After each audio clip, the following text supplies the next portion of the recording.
అసలు ఈ ఎస్ఐఎఫ్ అంటే ఏంటి? సో ఎస్ఐఎఫ్ అంటే స్పెషలైజ్డ్ ఇన్వెస్ట్మెంట్ ఫండ్. మీరు ఆల్రెడీ వెల్ ఇన్ఫార్మ్డ్ ఇన్వెస్టర్స్ అయ్యి కొంచెం ఎక్కువ రిస్క్ తీసుకోవాలనుకుంటే కనుక మీకు ఎస్ఐఎఫ్స్ అనేవి మంచి ఆపర్చునిటీస్. ఒక సిప్ పెట్టాలి అంటే కనుక ఒక ఇన్వెస్టర్ ఆ కంపెనీ ఈ ప్లాట్ఫామ్స్కి 5 to 6 రూపీస్ పే చేయాలి. నేషనల్ స్టాక్ ఎక్స్చేంజ్ ద్వారా ఒక ఎస్ఐపి వెళ్తే కనుక ఒక 100 రూపీస్ సిప్ నేను పెట్టాను అనుకోండి, వాళ్ళకి 100 రూపీస్ వస్తుంది, కానీ పే చేయాల్సింది ఎంత? 6 రూపీస్. వాళ్ళకి ఏంటంటే ఈ ఫీజు వల్ల రిటర్న్ అనేది ఆ రెస్పెక్ట్ ఇండెక్స్తో పోలిస్తే తగ్గుతూ ఉంటుంది. జియో ఇప్పుడు మ్యూచువల్ ఫండ్ ఇన్వెస్టర్స్లోకి వచ్చింది కదా. జియో వల్ల ఒక అడ్వాంటేజ్ ఏంటంటే ఈ అవుట్లెట్స్ కూడా వాడటం వల్ల కొత్త ఇన్వెస్టర్లందరికీ ఈ మ్యూచువల్ ఫండ్ పరిచయం అవుతుంది. ఇప్పటి వరకు మొత్తం Indian mutual fund majority distribution networks నడుస్తున్నాయి. ఈ డిస్ట్రిబ్యూషన్ బ్రేక్ చేద్దామని జిరోదా కూడా ట్రై చేసింది, బట్ ఇప్పుడు వరకు అయితే పెద్దగా సక్సెస్ అవ్వలేదు. Welcome to I dream. Present మనతో ఉన్నారు సాయిరామ్ గారు, క్వాలిఫైడ్ ఫైనాన్షియల్ ఎక్స్పర్ట్. మాట్లాడదాం. నమస్తే అండి, వెల్కమ్ టు అవర్ స్టూడియో. నమస్తే మేడం. సాయిరామ్ గారు, ఇప్పుడు మార్కెట్లో ఎక్కువగా వినిపిస్తూ ఉన్న బజ్ ఏంటంటే ఎస్ఐఎఫ్.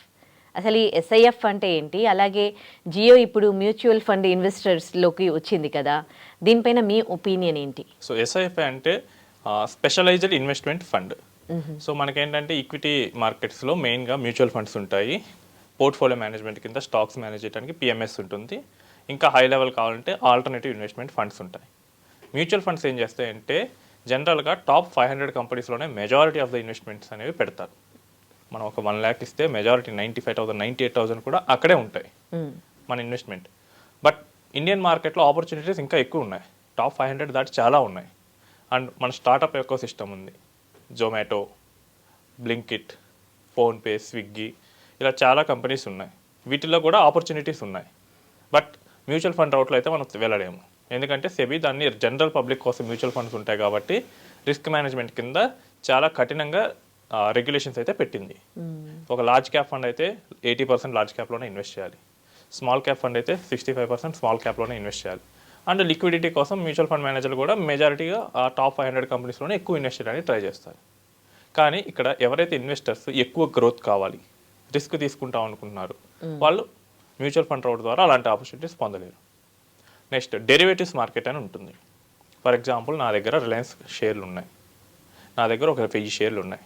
నాకు ఫ్యూచర్లో రిలయన్స్ 3 నెలల తర్వాత రిలయన్స్ షేర్ ప్రైస్ పడుతుందని నాకు అనిపించింది. నేనేం చేస్తానంటే ఫ్యూచర్ మార్కెట్లో ఆ 3000 షేర్స్ని ముందే సెల్ చేస్తా.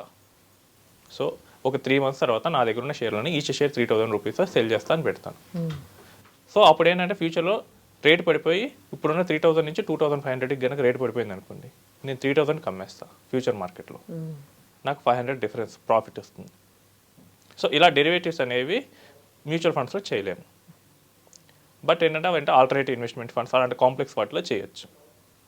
నెక్స్ట్ వచ్చేసరికి అన్లిస్టెడ్ కంపెనీస్లో ఇన్వెస్ట్మెంట్ చేయొచ్చు.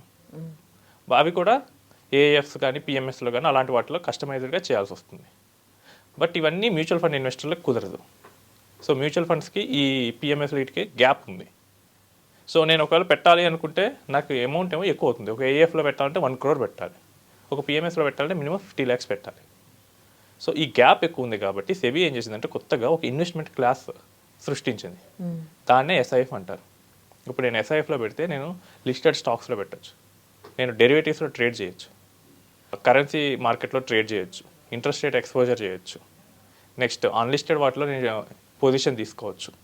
సో నాకు బెటర్ ఆపర్చునిటీస్ అని వస్తాయి, కానీ ఇవి రిస్క్తో కూడా వస్తాయి. సో మీరు ఆల్రెడీ వెల్ ఇన్ఫార్మ్డ్ ఇన్వెస్టర్స్ అయ్యి కొంచెం ఎక్కువ రిస్క్ తీసుకోవాలనుకుంటే కనుక మీకు ఎస్ఐఎఫ్స్ అనేవి మంచి ఆపర్చునిటీస్. ఇక్కడ కనుక మీరు ఇన్వెస్ట్ చేస్తే లాంగ్ టర్మ్లో మ్యూచువల్ ఫండ్స్ని కనీసం 3-4% అయితే బీట్ చేయొచ్చు. ఓకే, మ్యూచువల్ ఫండ్స్ మీకు 12 ఇస్తే ఇక్కడ 16 వరకు మీకు స్కోప్ ఉంటుంది. అక్కడ 15 వస్తే ఇక్కడ 17 to 19 మధ్య మీరు ఎర్న్ చేసే అవకాశం ఉంటుంది. ఎందుకంటే ఇక్కడ మనం డెరివేటివ్స్ మార్కెట్లో ఎక్స్పోజర్ తీసుకుంటాం, రిస్క్ని మిటిగేట్ చేయొచ్చు. అండ్ సెబీ ఏం చేసిందంటే వీటిని ఇండివిజువల్ వాళ్ళు పెట్టకుండా డైరెక్ట్గా మ్యూచువల్ ఫండ్ కంపెనీసే లాంచ్ చేసేయడానికి పర్మిషన్ ఇచ్చింది. ఎప్పుడైతే మ్యూచువల్ ఫండ్ కంపెనీసే లాంచ్ చేస్తున్నాయో అవి వెల్ రెగ్యులేటెడ్ కాబట్టి ఈజీగా ఎవరు పడితే వాళ్ళు యాక్సెస్ అవడానికి ఉండదు. ఒక సిస్టమ్ ఫాలో అవ్వాలి, ఆల్రెడీ ప్రూవెన్ ట్రాక్ రికార్డ్ ఉండాలి. అలాంటప్పుడు మాత్రమే మనం ఈ ఎస్ఐఎఫ్ను లాంచ్ చేయడానికి అవకాశం ఉంటుంది. సో ఇన్వెస్టర్స్ కన్వీనియన్స్ కోసమే, సేఫ్టీ కోసమే సెబీ అనేది ఈ 10 lakhs రెగ్యులేషన్ అండ్ ఈ మ్యూచువల్ ఫండ్ కంపెనీస్ని మాత్రం లాంచ్ చేసే పర్మిషన్ అనేది తీసుకొచ్చింది. అండ్ మీరు చెప్పినట్లు జియో. సో జియో వచ్చేసరికి బ్లాక్ రాక్తో కలిసి ఇండియన్ మ్యూచువల్ ఫండ్ ఇండస్ట్రీలోకి ఎంటర్ అయింది. వాళ్ళు ప్రజెంట్ వచ్చేసరికి లిక్విడ్ ఫండ్స్ అంటే కొన్ని ఇండెక్స్ ఫండ్స్ అయితే స్టార్ట్ చేశారు. బట్ ఇవన్నీ ఏంటంటే డైరెక్ట్ ఫండ్స్. సో వీళ్ళు మెయిన్ థింగ్ ఏంటంటే మన టెలికామ్ ఇండస్ట్రీలో లాగే లో ప్రైస్తో అయితే ఎంటర్ అయ్యారు. మీకు ఐడియా ఉంటుంది కదా జియో పెట్టిన స్టార్టింగ్లో. సో అసలు మొత్తం ఫ్రీతో వచ్చేసారు. బట్ మ్యూచువల్ ఫండ్ ఇండస్ట్రీలో కూడా ఇలా సేమ్ అదే కాన్సెప్ట్తో మ్యూచువల్ ఫండ్ ఇందులో ఉంటుందంటే ఒక ఫండ్ మేనేజ్ చేసేందుకు ఎక్స్పెన్స్ రేషియో అని ఉంటుంది. ఫర్ ఎగ్జాంపుల్ ఒక ఫండ్ 1 lakh రూపీస్ నేను ఇన్వెస్ట్ చేస్తే ఈ ఫండ్ మేనేజ్ చేసేందుకు మీకు 0.5% ఎక్స్పెన్స్ రేషియో అంటే మీరు 500 రూపీస్ ఇయర్ ఛార్జ్ చేస్తారు. జియో టెలికామ్ ఇండస్ట్రీలో లాగా మీకు గుర్తుంటే కనుక అప్పట్లో మొత్తం ప్రైజెస్ అనేవి ఫ్రీగా ఇచ్చింది. సో ఇక్కడ మ్యూచువల్ ఫండ్ ఇండస్ట్రీలో కూడా అదే స్ట్రాటజీ ప్రయోగిస్తుంది. మ్యూచువల్ ఫండ్ ఇండస్ట్రీలో ఒక ఫండ్ మేనేజ్ చేసేందుకు ఫీ ఉంటుంది మ్యూచువల్ ఫండ్ కంపెనీకి, దాన్ని టీఈఆర్ అంటాం, ఎక్స్పెన్స్ రేషియో. దాన్ని చాలా డ్రాస్టిక్గా తగ్గించింది. నార్మల్గా ఒక లిక్విడ్ ఫండ్ మెయింటైన్ చేయడానికి mutual fund companies 0.2% of the fee తీసుకుంటాయి. ఇప్పుడు దాన్ని 0.02కి తగ్గించేసింది, 0.0203. సో నేను 1 లక్ష రూపాయలు లిక్విడ్ ఫండ్ మేనేజ్ చేస్తే 2 రూపీస్ 3 రూపీస్ తీసుకుంటా. బట్ ఇదేమవుతుందంటే మ్యూచువల్ ఫండ్లో కాస్ట్ అనేది ఉంటుంది.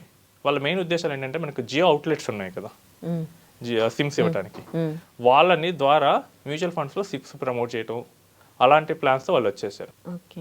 కానీ ఇక్కడ మ్యూచువల్ ఫండ్లో ఏమవుతుందంటే ఒక సిప్ పెట్టాలి అంటే కనుక ఒక ఇన్వెస్టర్ ఆ కంపెనీ ఈ ప్లాట్ఫామ్స్కి 5 to 6 రూపీస్ పే చేయాలి. నేషనల్ స్టాక్ ఎక్స్చేంజ్ ద్వారా ఒక ఎస్ఐపి వెళ్తే కనుక ఆ మ్యూచువల్ ఫండ్ కంపెనీ స్టాక్ ఎక్స్చేంజ్కి 5 to 6 రూపీస్ ఇస్తుంది. ఇంత తక్కువ ఎక్స్పెన్స్ రేషియోలో ఒక 100 రూపీస్ సిప్ నేను పెట్టాను అనుకోండి, వాళ్ళకి 100 రూపీస్ వస్తుంది, కానీ పే చేయాల్సింది ఎంత 6 రూపీస్. సో ఇవేమవుతుందంటే కాస్ట్ పెరిగిపోతూ ఉంటాయి. ఇవి ఎవరికి బెనిఫిషియల్ అంటే కనుక డైరెక్ట్ ఇన్వెస్టర్స్ ఉన్నారు who want to invest in indexes, ETFs. వాళ్ళకి ఏంటంటే ఈ ఫీజు వల్ల రిటర్న్ అనేది ఆ రెస్పెక్ట్ ఇండెక్స్తో పోలిస్తే తగ్గుతూ ఉంటుంది. నాకు ఇండెక్స్ కనుక 12% ఇచ్చింది అనుకోండి, నాకు 0.5% మేనేజ్మెంట్ ఫీ ఉంటే కనుక నాకు నా ఫండ్ 11.5 ఇవ్వచ్చు. బట్ ఇక్కడ 0.02 లేదా 0.03 ఉంది అనుకోండి, చాలా తక్కువ కదా ఫీ. అప్పుడు నాకు ఇండెక్స్ రిటర్న్ మొత్తం రావడానికి అవకాశం ఉంటుంది. సో డైరెక్ట్ ఇన్వెస్టర్స్కి ఇది కొంచెం యూస్ఫుల్ అవుతుంది. కానీ ఇక్కడ ఏంటంటే జియో వల్ల ఒక అడ్వాంటేజ్ ఏంటంటే ఈ అవుట్లెట్స్ కూడా వాడటం వల్ల కొత్త ఇన్వెస్టర్లందరికీ ఈ మ్యూచువల్ ఫండ్ పరిచయం అవుతుంది. బట్ పరిచయం అయిన వాళ్ళు ఏం చేస్తారంటే ఈ ఒక్క జియోలోనే ఆగరు, ఇంకో 2-3 కంపెనీస్లో అయితే ఇన్వెస్ట్ చేయడం మొదలెడతారు. సో ఓవరాల్ ఇండస్ట్రీకి అయితే ఇది బెనిఫిట్ జరుగుతుంది. బట్ టెలికామ్ ఇండస్ట్రీలో లాగా ఇదైతే డిస్టర్బ్ చేయలేదు, ఎందుకంటే కాస్ట్ ఎక్కువ ఉంటుంది. అండ్ మోర్ ఓవర్ ఎన్ని చెప్పినా కానీ ఈ ఇండస్ట్రీ అనేది distributor driven and performance driven. మీరు కనుక పర్ఫామ్ చేస్తూ ఉంటే బాగానే వర్కౌట్ అవుతుంది. పర్ఫార్మెన్స్ మందగిచ్చిందంటే కనుక ఆ కంపెనీని వదిలేసి వేరే కంపెనీకి వెళ్ళిపోతారు. అండ్ ఇప్పటి వరకు మొత్తం ఇండియన్ మ్యూచువల్ ఫండ్స్లో మెజారిటీ డిస్ట్రిబ్యూషన్ నెట్వర్క్స్ నడుస్తున్నాయి. ఈ డిస్ట్రిబ్యూషన్ బ్రేక్ చేద్దామని జిరోదా కూడా ట్రై చేసింది, బట్ ఇప్పటి వరకు అయితే పెద్దగా సక్సెస్ అవ్వలేదు.